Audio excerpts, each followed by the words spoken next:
Gold, trusted gold buyers. మీరు తాకట్టు పెట్టిన బంగారాన్ని విడిపించి ఈ రోజు ఉన్న మార్కెట్ ధర. నమస్కారం, వెల్కమ్ టు ఐ డ్రీమ్. ధర్మ మార్గం విత్ విజిత కార్యక్రమానికి స్వాగతం.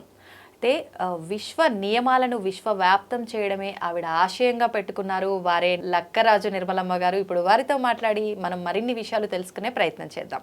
అమ్మ నమస్తే. నమస్తే. ఏవో అడగడానికి వచ్చావు తల్లి, నాకు తెలిసి నువ్వేదో మెలికతో అడుగుతావు, ఉట్టిగా అడుగు. ఇప్పుడు ఏంటి వాళ్ళు ఏం అడుగుతావు? మెలికైతే ఏం లేదమ్మా, స్ట్రైట్ క్వశ్చనే ఉంది ఈరోజు.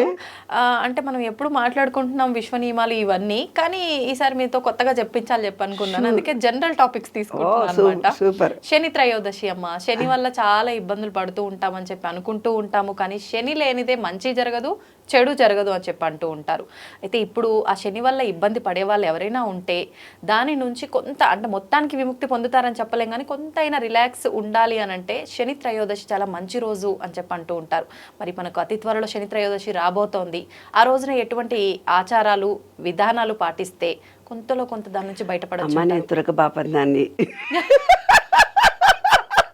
నేను ఈ విశ్వ నియమాలను చేసిన తర్వాత నాలో చాలా మార్పు వచ్చింది. ఆదిత్యాయ చ సోమాయ మంగళాయ బుధాయ చ గురు శుక్ర శనిభ్యస్త రాఘవే కేతవే నమః అని ప్రతి వాళ్ళు అనుకోవాలనేది శాస్త్రం చెబుతోంది. మనం పూజ చేసేటప్పుడు కూడా ఇంట్లో కూడా ఓం ఓం అన్న తర్వాత శుక్లాంబరధరం అనుకున్న తర్వాత సరస్వతి శ్లోకం తర్వాత ఆదిత్యాయ చ సోమాయ అనుకుంటాం. అంటే ఆదిత్య అంటే Sunday, Monday, Tuesday, Wednesday, Thursday, Friday and Saturday. Saturday అంటే మూలాధారం. సాటర్డే అనేది మూలాధారం. మూలాధారం అంటే భూమి, విశ్వంలో ఉండే భూమి, మనలో ఉండే భూమి. మనలో భూమిలో లోపం జరిగినప్పుడు శని దోషాలు పట్టాయి అంటారు. శని దోషాలు మనకు ఎట్లా పడతాయో ముందు తెలిస్తే దోష నివారణ ఏంటిదో మనం చేసుకోవచ్చు. శని కానీ శుక్రుడు కానీ గ్రహాలు కానీ, ఇప్పుడు బ్యాంకుకి వెళ్ళి అకౌంటెంట్ దగ్గరికి వెళ్ళి, నువ్వు బ్యాంకులో అకౌంటెంట్ దగ్గర నాకు 1000 రూపాయలు బ్యాలెన్స్ ఎంతతో చూసి దాంట్లో 1000 రూపాయలు అంటే, అమ్మ 1000 రూపాయలే ఉన్నాయి దాంట్లో, నీకు బ్యాలెన్స్ లేదమ్మా అంటారు. లేదమ్మా 2000 ఉన్నాయి, 500 తీసుకో అంటుంది అమ్మాయి అకౌంటెంట్. అట్లాగా శని వచ్చినప్పుడు నువ్వు వెళ్తావు ఆయన దగ్గరికి వెళ్ళి, అయినా నా అకౌంట్లో ఏముందో నాకు ఇస్తావా? శని వల్లనే రాజరికం, రాజ్యాలు వస్తాయి. శని వల్లనే భూమి వస్తుంది. శని వల్లనే చాలా పెద్ద పెద్ద పొజిషన్లోకి ఉంటారు తెలుసా. శని పడితే అన్ని బాధలే రావు, చాలా స్ట్రాంగ్ అయిపోతారు. సాటర్న్లో పుట్టిన వాళ్ళు ఏ పని చేసినా పర్మనెంట్గా చేస్తారు. ఆయిల్ బిజినెస్లో రాణిస్తారు వాళ్ళు, పేపర్ బిజినెస్లో రాణిస్తారు, బుక్ స్టాల్స్ నడుపుతారు. అసలు ఏం చేసినా వాళ్లకు పెట్రోలు, డీజిల్ ఇవన్నిట్లో వ్యాపారంలో కోట్లు వచ్చేది సాటర్న్ హై పిచ్చులు ఉన్నోళ్ళకి అనమాట. కాబట్టి శని పట్టగానే కష్టాలు బాధలు వస్తాయని హంబక్. మన అకౌంట్ దగ్గరికి పోయి మనం అడిగినట్టుగా సాటర్న్ దోషాలు ఎలా వస్తాయో ముందు తెలుసుకుందాము, నివారణ తెలిసిపోతుంది. పని వాళ్ళతో 10,000 పని చేయించుకొని 2,000 ఇస్తారు పనివాళ్ళని. పనివాళ్ళని నానా హింస పెడతారు. తాతలని తండ్రులని హింసించి ఆస్తి లాక్కుంటారు, పూర్వీకుల ఆస్తులు. శని దోషాలు. ఒక ఆడపిల్లను బాగా హింసిస్తారు, అవన్నీ శని దోషాల కిందికి వస్తాయి. ఒక అద్దె ఇంట్లో ఉంటారు, అద్దె ఇంట్లో ఉండి కిటికీలు దూరరు, అద్దె ఇంట్లోనే ఉన్నా కదా నేను, కిటికీలు దూరరు, దర్వాజలు దూరరు, నెల కుక్కనాడు సరిగ్గా పట్టించుకోరు. వాళ్లకు ఈ భూమి అనుకుంటుంది, ఈ విశ్వంలో ప్రతిదీ రికార్డ్ అయిపోతుంది, నువ్వేం చేస్తావో అది రికార్డ్ చేసుకుంటుంది. దాన్నే చిత్రగుప్తుడు అని పేరు పెట్టారు. అంటే ఇక్కడ ఒక చిప్ ఉంటుంది, చిత్రంగా గుప్తంగా రికార్డ్ చేసే ఒక పాజిటివ్ ఎనర్జీ పాయింట్. అది నువ్వు వేసే పనులన్నీ రికార్డ్ చేస్తుంది. నువ్వు అనుకుంటున్నావు ఎవరు చూడట్లేదు కదా అని. అందుకే హాస్పిటల్లో ఉన్నప్పుడు ఐసీయూ అనే ఒక రాసిన నేను, ఎవరు చూడలేదు అనుకున్నావు, నువ్వు ఐసీయూలో ఉన్నావు అంటే ఐసీయూ అనే మీ చిప్పు చూస్తుంది. కాబట్టి అద్దింట్లో ఉన్నాం కదా అని వాకిలు ఊడుస్తామా అమ్మ, మేము కిరాయికున్నాము, ఇంకా వాకిలు ఊడ్చుకుంటూనే కూర్చుంటామా అంటారు కొంతమంది నా దగ్గరకు వచ్చి. మా ఇంట్లో కిరాయిలకు చాలా మంది ఉన్నారు, వాళ్ళ వాకిలు నేనే పోయి ఊడుస్తా. మా ఆఫీసులో మేము పని మనిషి రాలేదా మేడం, 500 ఇచ్చిన వాకిలు ఉడవలేదా అంటుంది. 500కు పని మనిషి ఎవరు వస్తున్నారు ఈ రోజుల్లో? 1000 రూపాయలు ఇస్తే రావట్లేదు, నేను 1000 రూపాయలు ఇస్తున్నా కదా, మరి రాని రోజన్నా మీరు చేసుకుంటారా అంటే నేను పోయి ఉడవాలంట వాళ్ళకి. మీరు మాట్లాడినారు కదా, 500 ఇస్తున్నాం కదా, పని మనిషి రాన్నాడు, నేను ఉడవాలంట. ఆ విశ్వం ఏం చేస్తుందంటే, అద్దెకు ఉండేవాళ్ళు ఎవరైతే ఉంటారో వాళ్ళు వాకిలు ఊడకుండా, కిటికీల దర్వాజలు, లాట్రిన్లో నీళ్లు పోయకుండా గలీజ్ చేస్తారు. ఈ ఎక్కడో ఒక చోట పార్క్ దగ్గర కూర్చుంటాం, ఒక రోజు వెళ్తాం, అక్కడ ఉన్న చోట కూడా ఆ నిమిషం క్లీన్ చేసుకోవాలి. ఎక్కడైతే అద్దెకున్నామో ఇది నా అనే భావనతో మీరు చేసుకోవాలి. ఆ కృతజ్ఞతాభావం మీకుంటే ఆటోమేటిక్గా ఇల్లు వచ్చేస్తుంది. ఈ చిప్పు ఈ భూమి అనే తత్వం, శని అనే తత్వాన్ని ఇవన్నీ రికార్డ్ చేస్తుంది. రికార్డ్ చేసి ఇల్లు వచ్చేస్తుంది. అదే సీక్రెట్. ఈ చిన్న చిప్పు ఐసీయూ అనే చిప్పు ఆ భూమికి సేవ చేస్తేనే అది వస్తుంది. ఈ మనలో భూతత్వం ఎప్పుడైతే తగ్గిపోయిందో స్థిరత్వం ఉండదు, బ్యాలెన్స్డ్ మైండ్ ఉండదు, ఆలోచన లోపం జరుగుతుంది. అప్పుడు నువ్వేం చేస్తావు, పోయి ఏ పని చేసినా జరుగుతులేదని అస్ట్రాలజీ దగ్గరికి వెళ్ళి జాతకం చూడయ్యా, అయ్యో ఇప్పుడు శని పట్టిందమ్మా, నువ్వు శని దగ్గరికి పోయి నూనె పోయిపోతే కిలోలు నూనె పోస్తారే బాబు, శనీశ్వరుడి దగ్గరికి పోతే నవగ్రహాలకు అన్ని నవగ్రహాలకు నూనెలు పోస్తుంటారు. That is wrong. శనీశ్వరుడికే నువ్వు నీ నూనెకి సంబంధించిన, శనికి మాత్రమే పోయాలి అమ్మ, అన్ని గ్రహాలకు పోయకూడదే బాబు. వేరే తెలియక విషయం తెలియక శనికి కొంచెం 2 చుక్కలు పోస్తారు కానీ కేజీలు పోయక్కర్లేదు. నూనె అనేదాన్ని దానం చేయాలి, నూనె అనేదాన్ని దీపం పెట్టాలి. శని దోషం ఉన్నవాళ్ళు నువ్వుల నూనె దీపం పెట్టుకోవాలి ప్రతిరోజు. అమ్మ శనివారం ప్రతిరోజు అఖండ దీపం పెట్టుకుంటే ఇంకా మంచిది, డబ్బులుంటే. లేదంటే నువ్వుల నూనె దీపం పెట్టుకోవాలి. అది రహస్యం తల్లి. కాబట్టి శని వస్తే శని ఏం చేయడు, పట్టుకోడు, పిశాచిలా ఉండడు, ఏం చేయడు.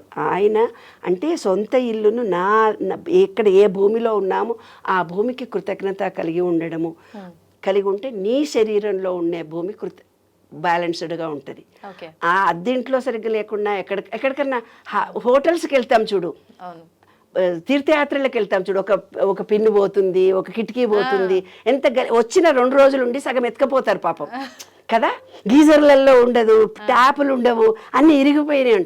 అంటే వచ్చిన వాళ్ళు ఇది నా అనే భావన లేకుండా అలా ఇరగొట్టిపోవడము, పగలగొట్టిపోవడము, తనున్న కొంచెం సేపు కూడా దాన్ని మిస్యూజ్ చేసుకోవడము. అలా చేసుకుంటే వాళ్ళకు సొంతిల్లు రాదు, వాళ్ళ మూలాధార చక్రం క్లోజ్ అవుతుంది. అదే శని దోషమే తల్లి. నేను చెప్పాను కదా, Sunday, Monday, Tuesday, Wednesday, Saturday అంటే శని. కాబట్టి శని అనేది బ్లాక్ అంటే ఇనుము. మన ఆహారంలో కూడా ఇనుము లోపం జరుగుతుంది అని ఐరన్ ట్యాబ్లెట్లు ఇస్తారే మనకి, అదే లోపము. కాబట్టి ఈ విశ్వ నియమాలు అనుసరించి చాలా ఎలాబరేట్ సబ్జెక్టు. శని దోషం అంటూ ఉండదు, ఏముండదు. ఆ శనికి కొంచెం నూనె పోసి నల్ల డ్రెస్సులు వేసుకొని నల్ల నువ్వులు బెల్లము రోజు తినండి, మీకు బోన్స్ స్ట్రాంగ్ అయిపోతాయి. శని దోషం మూలాధారం లోపం జరిగినప్పుడు జుట్టు ఊడిపోతుంది, అమ్మ మా జుట్టు అంతా ఊడిపోతుంది అంటారు. నల్ల నువ్వులు బెల్లము తినండి, స్ట్రాంగ్ అవుతుంది. అర్థమైందా? ఇవన్నీ చిన్న టెక్నిక్లే. ఏమ్మా, ఐరన్ లోపం అంటే ఇనుప దాంట్లో మనం వంటలు చేసుకునే వాళ్ళం పూర్వం, దాని ద్వారా వచ్చి ఇప్పుడు ఐరన్ గోళీలే వాడుకుంటున్నాం మనం. కాబట్టి ఉన్న ఇంటిని పెద్దవాళ్ళ ఆశీస్సులు తీసుకోవడం, ఒకరిని మానసికంగా హింసించకుండా, లేబర్కి ఇవ్వాల్సిన జీతం ₹1 ఇవ్వాలి అంటే 20 రూపాయల పని చేయించుకుంటే 21 ఇవ్వాలి. వాళ్ళని చేయించుకున్న దాంట్లో నువ్వు 2 రోజులు డుమ్మా కొట్టేవని ₹1 తీసుకోవడము. అలా చేస్తే వాళ్లకు జన్మలో లేబర్ దొరకరు. అబ్బా మా ఇంట్లో అసలు లేబరే దొరకరు అబ్బా మాకు అంటే, ఇంత పూర్వం లేబర్లను వాళ్ళు చాలా కష్టపెట్టారు, వంటోళ్ళు దొరకట్లేదు అని. ఒక ఆమె నా దగ్గరకు వచ్చింది, కోటీశ్వరురాలు, 5 కోట్లు ఉన్నాయి, 82 ఇయర్స్, చనిపోయే క్షణాల దగ్గరకు వచ్చినాయి. నా పని మనిషికి 35,000 ఇస్తున్నాను, మళ్ళీ నాకు ఇంకో మనిషిని చూడు అన్న. ఈ అంకమ్మ నువ్వు ₹1 కోటి బ్యాంకులో వేసుకుంటే 80,000 నీకు ఇంట్రెస్ట్ వస్తుంది. 2 పని మనుషుల్ని పెట్టుకో, 40,000 2 ఫ్యామిలీస్. అమ్మ ఈ అమ్మ వల్ల నేను బాగుపడ్డానని ఎంత కృతజ్ఞత. నీ ₹1 నీ కొడుకులకే ఇచ్చుకో తల్లి, నీ బిడ్డలకే ఇచ్చుకో తల్లి, నువ్వు చచ్చిపోయేటప్పుడు నీ ఎంపిక వేసుకొని పో తల్లి. కానీ దానం చేసే హృదయం రావద్దా నాన్న? ఉండాలి కదా. నాకు వస్తున్న ₹1 ప్రజెంట్గా ఉంది, దాని నుంచి వచ్చే ఇంట్రెస్టే నేను లేబర్కి ఇస్తున్నాను. వచ్చి నాకు ఈ లేబర్ 30,000 వేస్ట్. నిన్న మొన్న పక్షవాతం వస్తే 1 చేసింది 2 చేసింది, నీ ముడ్డంతా కడిగింది కదా, ఆమెకు 35,000 ఇస్తే నీకు నష్టమని వాళ్ళు ఎందుకు అనిపించింది? అది హృదయం. అలాంటి వాళ్లకు పని వాళ్ళు దొరకరు. ఇదే శని అంటే తల్లి, వేరే శని ఎక్కడ నుంచి రాడు, బయట నుంచి రాడు. మనం ప్రవర్తించే ప్రవర్తన, మన బిహేవియరు, మనం ఎదుటి మనుషులని ఎలా చూస్తున్నాము దాన్ని బట్టే శని దోషాల్లో నీకు బ్యాంక్ బ్యాలెన్స్ ఉంటే ఇవ్వాలనా వద్దా అనేది ఆలోచిస్తుంది. ఐసీయూ అది ఎక్కడో ఉండదు, ఇక్కడే ఉంటుంది చిప్పు. అదే విశ్వరహస్యం. కాబట్టి శని బయట ఉండడు, మనలో ఉంటాడు. మనం చేసే ప్రవర్తన అంతా చాలా సాత్వికంగా మంచిగా చేస్తూ, మంచి ఆలోచనలు చేస్తూ, మంచి ఉండి నాలో ఉండే బ్యాడ్ని నేను పోగొట్టుకుంటున్నానని విశ్వంలోకి వెళ్ళిపోయి రిక్వెస్ట్ చేస్తే శని దోషాలు పోతాయి. ఆ రోజు శని రోజు కాబట్టి ఆ రోజు చేసుకొని, ఆ రోజు కృతజ్ఞతా భావంతో నేను తెలుసో తెలియకో ఎవరికైనా అపకారం చేసుంటే క్షమించండి అని శనీశ్వరుడికి, నవగ్రహాలకు, విశ్వానికి చెప్పుకుంటే మన దోషాలన్నీ పోయి భగవంతుడి ఆశీస్సులు మనకు లభిస్తాయి. మంచితనము, మంచి ప్రవర్తన ఒక్కసారి జ్ఞానము కలిగిందంటే మళ్ళీ అజ్ఞానంలోకి పోకుండా, ఈ జ్ఞానము ఈ టీవీ ఎవరు చూస్తున్నారో వాళ్ళు కూడా తప్పులు చేయకుండా వాళ్ళ తప్పులను సరిదిద్దుకుంటూ ముందుకెళ్తే ఏ శని మనని ఏం చేయడం స్ట్రాంగ్. అంతే. ధన్యవాదాలమ్మా.